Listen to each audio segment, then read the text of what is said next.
ओम श्री गुरुवे नमः। संघर्ष नहीं सहयोग भाग 1। षष्ठी में जहाँ कहीं भी नजर दौड़ाते हैं, संघर्ष का नहीं सहयोग का अस्तित्व नजर आता है। सामाजिक सहयोग से ही मानवीय प्रगति संभव हुई है। निर्वाह से लेकर उल्लास तक की सभी आवश्यकताएं सामूहिक सहयोग से ही उपलब्ध होती हैं।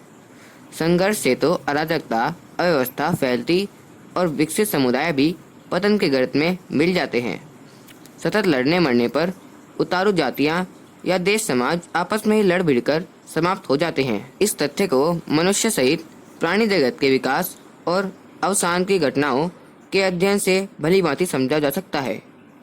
मनुष्य के कितने ही समुदाय एवं राष्ट्र आपसी संघर्ष या दूसरे देशों पर आधिपत्य जमाने के चक्कर में किस प्रकार समाप्त होते चले गए।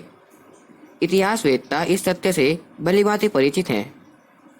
इसके विपरीत जिनमें सहयोग और सहकार की प्रवृत्ति जितनी अधिक रही है, वे उतने ही आगे बढ़ते चले गए और प्रगति के उच्च सोपानों पर चढ़ते गए।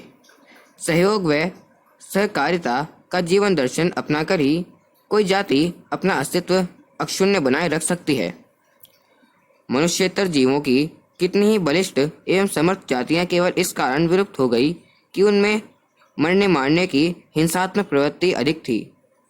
उन्होंने आपस में ही लड़कर अपना अस्तित्व समाप्त कर लिया। पूर्व काल में शक्ति एवं सामर्थ्य की दृष्टि से एक से बढ़कर एक जीव थे, पर उनके आपसी संघर्ष ने उन्हें जीवित नहीं रहने दिया। डायनासोर विशालकाय कहे जाते हैं। डिप्लोकस 90 फीट का था। ब्रैकियोसोरस का वजन 50 टन तक तथा ऊंचाई 20 फुट थी, तो डायनासोरस के शरीर की लंबाई 20 फीट थी। ये सभी सरीसृप समूह के नाम से विख्यात थे तथा सारे भूमंडल पर छाए हुए थे। इनमें से कुछ पानी में, कुछ पृथ्वी पर तथा कुछ आकाश में भी उड़ने वाले जीव थे। शक्ति की दृष्टि से ये महादानव थे, किंतु आपसी संघर्ष के कारण विलुप्त होते चले गए। कुछ तो परिस्थितियों में परिवर्तन होने के कारण अपना सामंजस्य बिठा पाने में असमर्थ रहे, क्योंकि मूलतः उनमें सहयोग का अभाव था। वातावरण की प्रतिकूलता के साथ संघर्ष की प्रकृति के सम्मिलित प्रहार ने उनका अस्तित्व ही समाप्त कर दिया। विकासवादी इसका एकमात्र कारण परिस्थितियों को बताते हैं, पर इसे पूर्णतया सही नहीं माना जा सकता।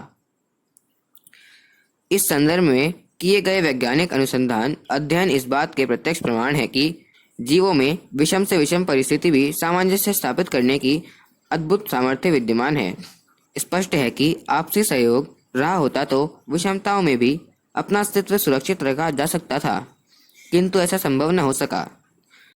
जबकि शक्ति सामर्थ्य की दृष्टि से तिलचट्टा जैसा जीव आपसी तालमेल के कारण प्रतिकूलताओं में भी जीवित बना रहा। मनुष्य का स्वरूप भूतकाल में जो भी रहा हो, पर यह तो सुनिश्चित रूप से कहा जा सकता है कि उसमें आपसी सहयोग सहकार की प्रवृत्ति थी। उसी कारण उसने अपना अस्तित्व बनाए रखा। अपनी इस विशेषता के कारण ही वह न केवल समूह के रूप में सुरक्षित रहा, वरन प्रगति के सोपानों पर क्रमशः चढ़ता गया। तर्कशील इस प्रगति को बुद्धि एवं विचारशीलता की परिणति कहकर संतोष कर सकते हैं, पर तथ्य यह है कि सहयोग एवं सहकार रूपी विचारशीलता ने ही उसे वर्तमान स्थिति तक पहुंचाया है।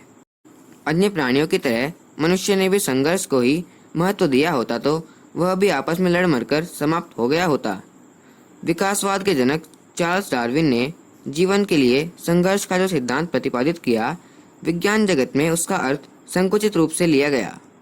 इस सिद्धांत की समग्रता तभी बनती है जब उसे स्थूल संघर्षों के अर्थ में नहीं, जीवन संग्राम के संघर्ष एवं विकास के लिए सतत प्रयास के रूप में लिया जाए।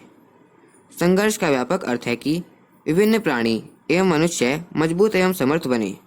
यह तथ्य स्थूल कम सूक्ष्म अधिक है। डार्विन ने स्वयं भी यह सिद्धांत स्वीकार किया है कि प्राणियों का अस्तित्व परस्पर एक दूसरे के ऊपर निर्भर है।